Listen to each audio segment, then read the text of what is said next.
Last week, I asked for questions and you guys gave me questions. So I'm excited to continue to be part of QuickBooks Ask the Expert series, where entrepreneurs and small business owners impart actionable advice based on hands-on experience. So today, like I announced last week, we're talking about future-proofing your business. And since these days, you have to expect the unexpected, it couldn't be more timely. So let's get into some of the questions you guys asked, and I'm gonna break down my answers. So whether you own a business or you're considering getting into a certain industry, it is so important that you understand how your industry is impacted by uncontrollables. What do I mean by that? Big question is, do you understand, is your industry cyclical, the current one that you're currently in or one that you're thinking about getting, or is it non-cyclical? So if it's cyclical, what that means is that it is impacted by the business cycle of what's happening in the economy. As the economy is doing well and increasing, so will your business. And vice versa. If you see that the economy is pulling back, revenues will be going down as well. So if it's a cyclical business, it is correlated to business stages and economic cycle. Give you an example of one. So a cyclical industry would be, let's say, fine dining or travel and leisure, right? As the economy is doing well, people have more expendable cash. Therefore, the revenues in those industries will increase significantly. But when there's economic pullback and retraction, you'll see in those industries, fine dining, airline, travel, leisure, lodging, things of that nature, those businesses will retract. So understanding your business, the industry, and the uncontrollables that you must prepare for is step one in the process. Once you get that, you'll be in good shape to prepare accordingly. Because of course, if you're in an industry that is cyclical, you'll have to understand that in times of economic retraction, revenues are going to go down. So is your profitability. So you're going to have to prepare for that. You're going to have to cut costs, manage financial risk, maybe reduce overhead salary, etc. So step one, understand your industry and certainly know the difference between a cyclical industry and a non-cyclical industry. So step two, I'm going to say, is managing your financial risk. And there's many ways to do it, but active balance sheet management is so critical to your cash flow and your cash position. So one thing you want to do as you're preparing for the unexpected is really understanding both your receivables and your payables. So with your payables, those are vendors that you're paying obviously to do some type of work for you.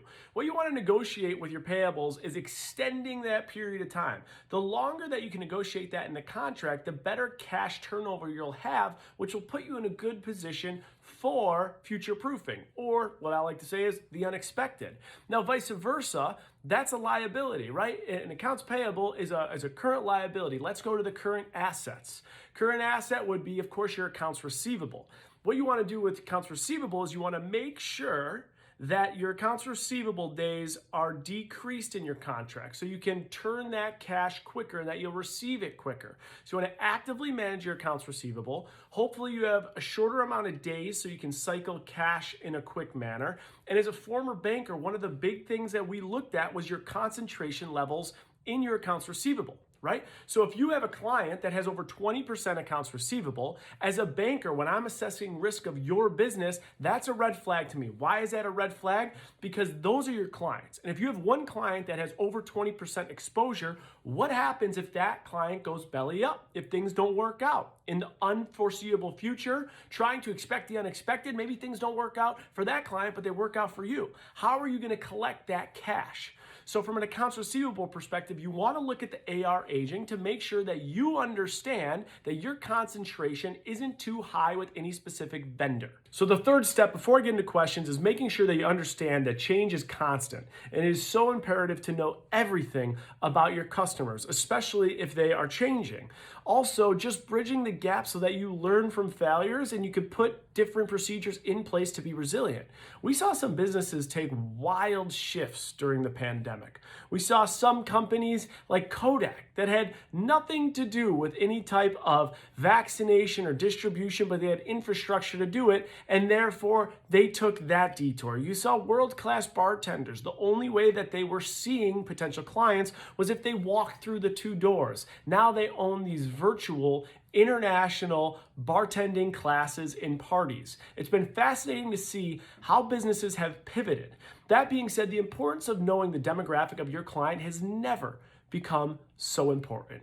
AI is critical the more information that you have from your clients, the better off you will be in making sure that you can serve value to them day in and day out, and also market and monetize in such a beautiful way that is also ethical. So knowing your customer, bridging the gap between failures, and being able to pivot is the last step that I will touch on before we get into your questions. So that being said, let's fire away from you guys. Here we go. Okay, so the first question that came in is, what is the general amount a business should put aside in savings rather than consistently reinvest and put everything into their business, perhaps a generally percentage of profit or overall revenue? So for that question, which is a great question, the one thing I want you to be able to look at is your current ratio. It's your current assets over your current liability. We always want to hit a target of 1.1 to 1 at the very bare minimum. So look at your current assets and understand that. What are current assets? Those are short-term assets that you can liquidate within a year, and you want to be able to make sure that can cover your overall expenses in that period of time too. Another thing you really want to think about is, what are your operating expenses and how seasonal is your business? So you want to do some analysis to look at what your fixed expenses are, your variable expenses are within a given year. Also pay attention to peaks and valleys, and make sure that you have at least, what I would recommend, at least 2 times the monthly expenses of your peaks within a given year. That being said, every business is different, right? Cyclical, non-cyclical, all things that we discussed, but you want to make sure that you have a solid current ratio and that you do have the cash position to cover expenses for a minimum of 2 months at the highest peaks in the last given year. Okay, so another question came in. What strategies can a business deploy to increase their cash position?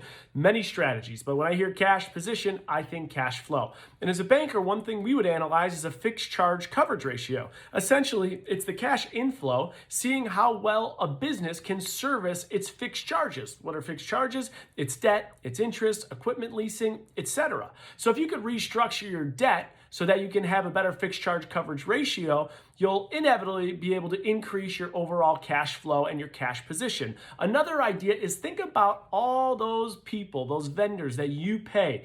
You are a client of theirs. If you can find a way to negotiate with them and benchmark and decrease those costs or stretch out your accounts payable, it's going to help you increase your overall cash position. If we could stretch out our accounts payable and decrease our accounts receivable, the cash turnover cycle will be in your favor, and therefore you will increase your overall cash position.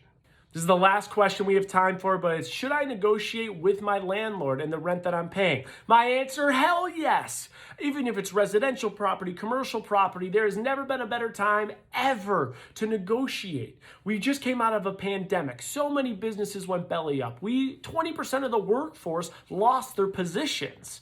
So what is happening? Companies are going out, and what is happening to landlords? They are hurt because their cash flow is not coming in. So what does that do for you? It gives you leverage. It gives you leverage because there is more supply. And if there's more supply, you have the ability to go to another residence or another commercial property. So this is the time to negotiate with your landlord. Explain your case. Let them understand it. Decrease the monthly rent. Maybe they can give you a month or 2 of free rent, assuming that you'll be able to pay on time. But this is the time to negotiate. If you're ever going to negotiate with your residential and or commercial landlord, it is right here, right now.